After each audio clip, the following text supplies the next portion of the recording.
사무엘하 1장 1절에서 16절까지만 보도록 하겠습니다. 구약성경 462페이지 사무엘하 1절부터 16절까지 말씀 볼 때에 제가 석절 읽고 우리 성도님들께서 한 절 읽고 교독하겠습니다. 사울이 죽은 후에 다윗이 아말렉 사람을 쳐 죽이고 돌아와 다윗이 시글락에서 이틀을 머물더니 사흘째 되는 날에 한 사람이 사울의 진영에서 나왔는데 그의 옷은 찢어졌고 머리에는 흙이 있더라. 그가 다윗에게 나와 땅에 엎드려 절하매 다윗이 그에게 묻되 너는 어디서 왔느냐 하니 대답하되 이스라엘 진영에서 도망하여 왔나이다 하니라. 다윗이 그에게 이르되 일이 어떻게 되었느냐 너는 내가 말하라.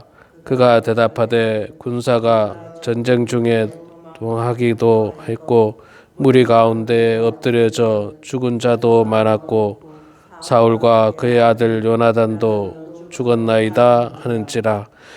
다윗이 자기에게 알리는 청년에게 묻되 사울과 그의 아들 요나단이 죽은 줄을 네가 어떻게 아느냐.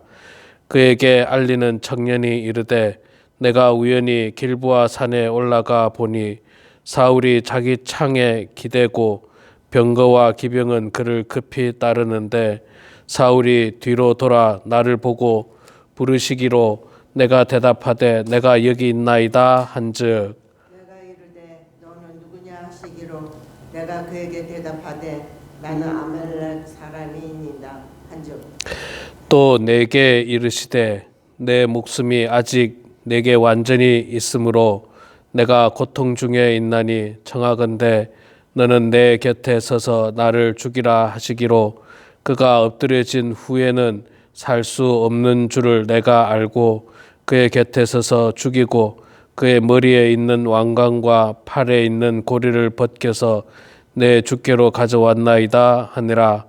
이에 다윗이 자기 옷을 잡아 찢음에 함께 있는 모든 사람도 그리하고 사울과 그의 아들 요나단과 여호와의 백성과 이스라엘 족속이 칼의 죽음으로 말미암아 저녁 때까지 슬퍼하여 울며 금식하니라. 다윗이 그 소식을 전한 청년에게 묻되 너는 어디 사람이냐 대답하되 나는 아말렉 사람 곧 외국인의 아들이니이다 하니 다윗이 그에게 이르되 네가 어찌하여 손을 들어 여호와의 기름 부음 받은 자를 죽이기를 두려워하지 아니하였느냐 하고 다윗이 청년 중 한 사람을 불러 이르되 가까이 가서 그를 죽이라 하매 그가 침에 곧 죽으니라. 다윗이 그에게 이르기를 내 피가 내 머리로 돌아갈지어다 내 입이 내게 대하여 증언하기를 내가 여호와의 기름 부음 받은 자를 죽였노라 하미니라 하였더라. 아멘. 네, 오늘 또 새벽에 나오신 우리 사랑하는 장로님, 권사님 축복하고 환영합니다. 네, 오늘부터 우리 사무엘하 말씀 보겠습니다. 어제 말씀을 우리가 사무엘상 31장 말씀을 봤습니다마는 그대로 이어지는 말씀입니다. 역사적으로 시간 순서대로 그대로 이어지는 말씀인데 안타깝게도 사울 왕이 블레셋과의 전쟁에서 전사를 하고 맙니다. 죽게 되죠. 그런데 그 죽는 과정이 마지막에 이제 몰려서 죽기를 간청하고 그래서 그 사람 중에 한 사람이 사울을 죽이게 되는 그런 과정을 겪습니다. 그리고 그 소식을 다윗이 이제 듣게 됩니다.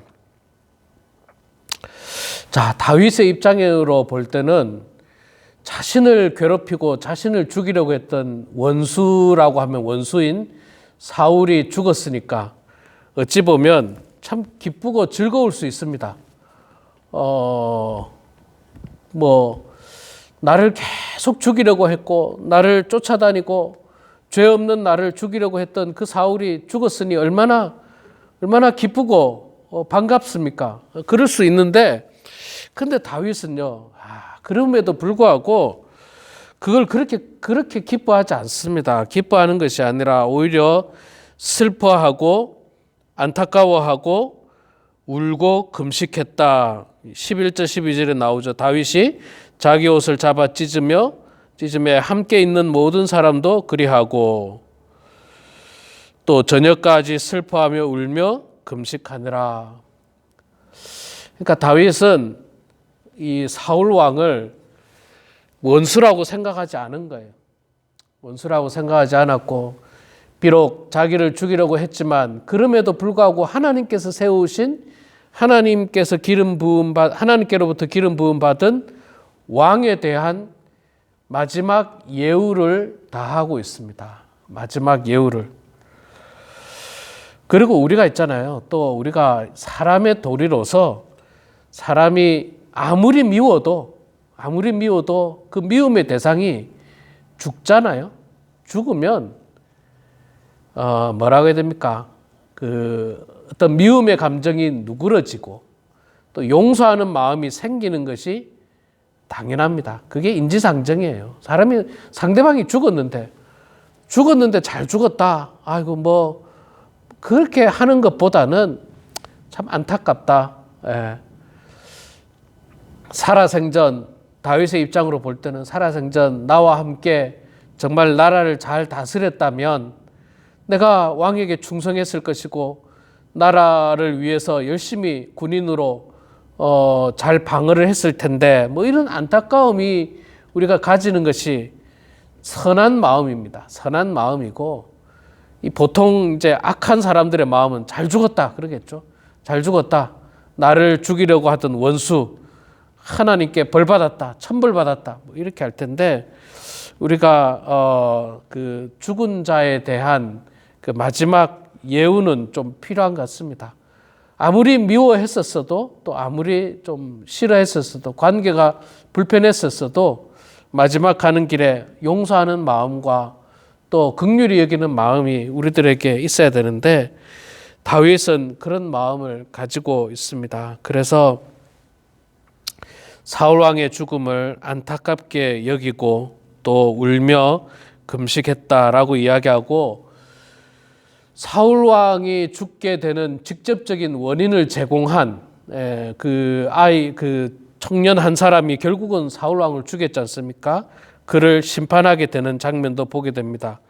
하나님께서 기름 부음 받은 자를 죽이는 것을 두렵게 생각하지 않은 것에 대해서 심판하고 그를 쳐서 죽이는 본문을 보게 됩니다. 그리고 우리가 읽지 않았습니다마는 17절 이하에 보면 사울과 그의 아들 요나단의 죽음에 대해서 조가를 만들어서 다윗이 슬픈 노래를 부른 그 조가를 기록하고 있습니다. 이게 이제 17절부터 마지막 절까지 이어지는데 이 조가라고 하는 게 말 그대로 슬픔의 노래지 않습니까? 안타깝고 슬픔의 노래인데 이것도 역시 애도하는 마음입니다. 애도하는 마음, 안타까워하고 애도하는 마음이 그 마음 속에 담겨서 그것을 노래로 조가로 이렇게 부르는 장면이 나오고 있습니다. 다윗은요, 참 아무리 봐도 참 착한 사람입니다. 참 착한 사람입니다. 자기를 죽이려고 하는 사람이라면 정말 그 원수를 갚고 싶을 텐데 그럼에도 불구하고 하나님이 세웠다라고 하는 거예요. 하나님이 세웠다. 다윗이 사울을 죽일 수 있는 기회가 2번이나 있었지 않습니까? 공식적으로. 그때도 다윗이 사울을 죽이지 않으면서 했던 말 중에 하나가 하나님께서 기름 부음 받은 사람을 어떻게 내가 죽일 수 있느냐. 그런 표현을 쓰거든요.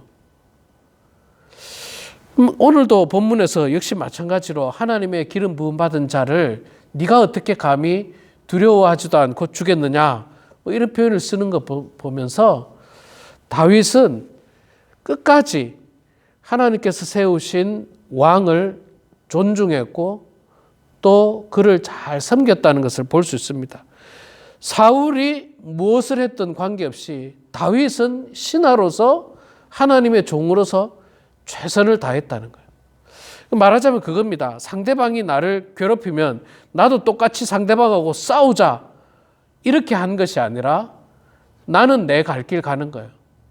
나는 저 사람하고 관계없이 나는 선한 마음을 가지고 하나님 앞에 신실한 종으로 살아가는 거예요. 그런데 계속 나를 괴롭히고 나를 죽이려고 하는데 어떻게 그게 가능할까? 그런데 다윗은 그게 가능했습니다. 그게 가능했어요. 피해 다니면서 여전히 사울 왕을 죽일 수 있는 기회가 있었지만 전혀 죽이지 않았고 불쌍히 여기고 긍휼히 여기고 사울 왕이 정신 차리고 돌아오기를 바라기만 했었죠. 그리고 결국에는 마지막에 그가 죽게 되었을 때 다윗은 안타까워하고 슬퍼하고 눈물을 흘렸습니다. 사울 왕만 죽은 것이 아니라 사울 왕의 자녀들도 다 죽었습니다. 이런 점에서 보면요, 이 사울 왕이 참 안타깝죠. 정말 다윗과 함께 마음을 합해서 나라를 잘 다스렸다면 이런 죽음이 없었을 거예요. 다윗이 얼마나 용맹한 군사였습니까? 용맹한 군인이었습니까? 그 강력한 골리앗도 물리쳤던 다윗인데, 다윗이 만약에 이 이스라엘의 군대 장관으로 있었다면 블레셋이라든지 아말렉이라든지 이들이 함부로 쳐들어오지도 못했을 거예요. 함부로 쳐들어오지도 못했을 텐데 이 사울 왕이 다윗을 미워하고 그를 죽이려고 쫓아다녔고, 결국은 다윗이 이 이스라엘을 떠나서 블레셋에 망명하게 되는 그런 안타까운 일이 있었고, 그 일로 말미암아 전쟁이 일어나고 전쟁으로 사울이 죽고, 사울만 죽은 게 아니라 누가 죽습니까? 자녀들도 죽고 백성들도 죽고, 이 한 사람이 잘못된 판단으로 말미암아서 얼마나 큰 피해가 왔습니까? 우리도 여러분 마찬가지입니다. 내가 하나님을 잘 섬기고 내가 하나님 앞에 온전한 삶을 살면 나만 복 받는 게 아니라 내 주변 사람도 다 같이 복 받아요. 그런데 반대의 경우는요, 내가 하나님 앞에 죄 짓고 내가 하나님 앞에 바른 모습으로 살지 않으면 나도 어려움을 당하지만 내 주변도 어려움을 당합니다. 내 가족들도 어려움 당하고 우리 교회가 어려움을 당할 수도 있고 그렇습니다. 그래서 이 교회 안에 목회자도 바로 서야 되고요, 장로님들도 바로 서야 되고, 성도들 한 사람 한 사람도 바로 서야지 그 사람뿐만 아니라 주변 사람들까지도 축복을 받을 수도 있고 또 재앙을 받을 수도 있다는 사실을 우리가 깨달으면서 정말 이 사울의 모습을 결단코 우리가 본받지 말고 반대로 우리는 다윗의 모습을 본받아서 그렇게 고난과 역경이 있더라도 착한 마음을 가지고 하나님께서 세우신 기름 부음 받은 자에 대한 존중하는 마음과 또 고인에 대한 존중하는 마음, 슬퍼하는 마음을 가지고 나라를 다스리고 또 인간관계 속에서 살아갈 때 하나님께서 더욱더 축복하고 또 사람들이 더욱더 잘 따르리라 믿습니다. 우리가 다윗과 같이 살아가는 그런 우리 모두가 됐길 주의 이름으로 축원합니다. 기도하겠습니다.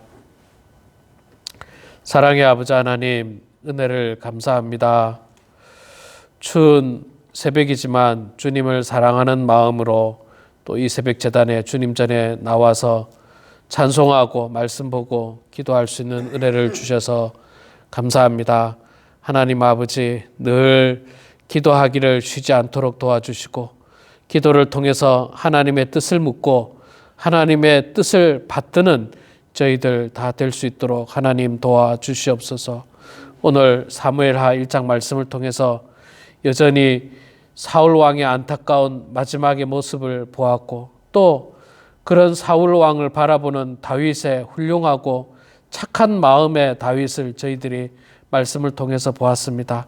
하나님 아버지, 우리는 결단코 사울과 같은 그 인생의 전철을 밟지 않도록 도와주시고 오히려 다윗과 같이 정말 원수마저도 사랑할 수 있는 그 큰 마음과 믿음을 우리가 본받을 수 있도록 도와주시고 다윗과 같이 착한 성품을 가지고 살아가는 저희들 다 되게 하여 주시옵소서. 하나님 아버지, 우리 범은 하나님께 사랑하는 모든 성도들 주님께서 늘 함께하여 주시되 암투병으로 아버지 하나님 힘들어하고 있는 우리 오인섭 집사님 낙심하지 않고 좌절하지 않고 실망하지 않고 주님 바라보면서 잘 이겨낼 수 있도록 도와주시고 치료 잘 견딜 수 있도록 하나님 아버지 붙잡아 주시옵소서. 아버지 하나님, 감기로 고통당하는 성도들이 있습니까? 주님 불쌍히 여겨 주시고 하루속히 나음 받게 해주시고 하루속히 건강이 회복될 수 있도록 하나님 아버지 축복하여 주시옵소서. 사랑의 아버지 하나님, 우리 사랑하는 모든 성도들 가운데 지병으로 고통당하는 성도들, 아픈 부위를 부여잡고 주님 앞에 기도할 때, 하나님 약을 먹으면서 기도할 때에 그 기도를 들어주시고 응답해 주셔서 하나님의 뜻 가운데 모든 일들이 형통하게 이루어지게 해 주시고 아픈 부위들이 나음을 받을 수 있도록 하나님 도와주시옵소서. 아버지 하나님, 이 시간에도 우리의 삶의 자리에서 주님 앞에 기도합니다. 어려운 문제를 놓고 기도할 때마다 우리의 기도를 들어주시고 주님 응답하여 주시옵기를 간절히 빌고 원하오며 살아계신 예수님의 이름으로 기도드리옵나이다. 아멘.